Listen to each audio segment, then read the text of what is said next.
When we die, our soul departs from our body. And the soul goes on a journey that has many stages to it. And for the beginning of this khutbah, I want to focus on one stage of the journey of this soul.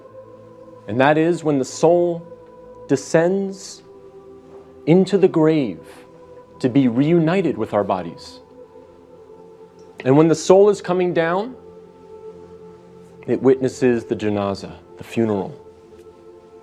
And your body is laying there on the ground, wrapped up, getting ready to be buried. And you're descending and you're seeing this, and you're hearing it, you're experiencing it. And when the people then take your body and place it in the grave, your soul descends in there, into the grave, to be reunited with your body. And then your loved ones, your friends who were there at your janazah, they will start shoveling dirt, start picking up dirt with their hands and placing it in the grave, throwing it on top of you, and you will feel it fall on top of you. And they will do this until you are completely covered up. And you will be there in the grave, covered up, and you will have consciousness. You will be alive.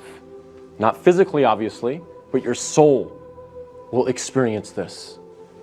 And then after your family makes some du'as, and they say some nice, kind words about you, they'll walk away, they'll leave.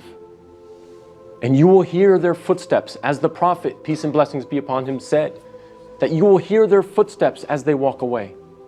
And you will be there alone, in the grave, by yourself. Darkness, silence.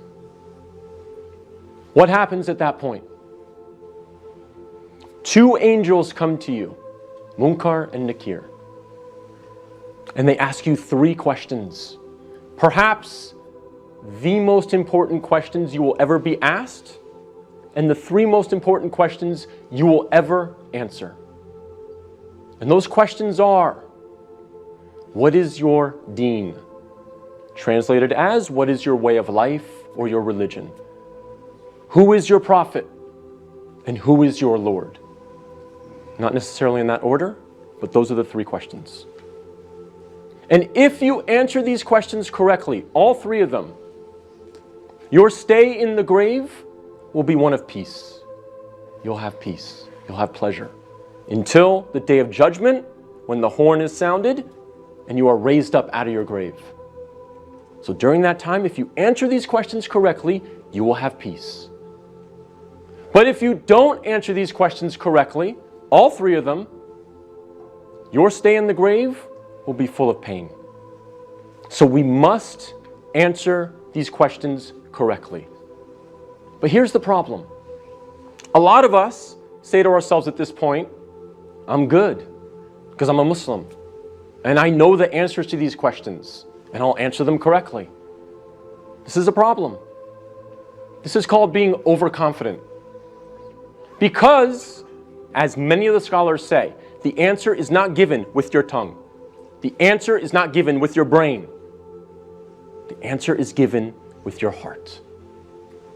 What is in your heart will come out at that moment. And so if you lived your life not praying, not striving to implement Islam, not striving to understand the Quran to the best of your ability, if you spent your life not really striving to be a Muslim, a true Muslim, trying to practice, then Islam really was not in your heart. So we have to make sure that we're striving, again, to the best of our ability. I'm not asking for perfection.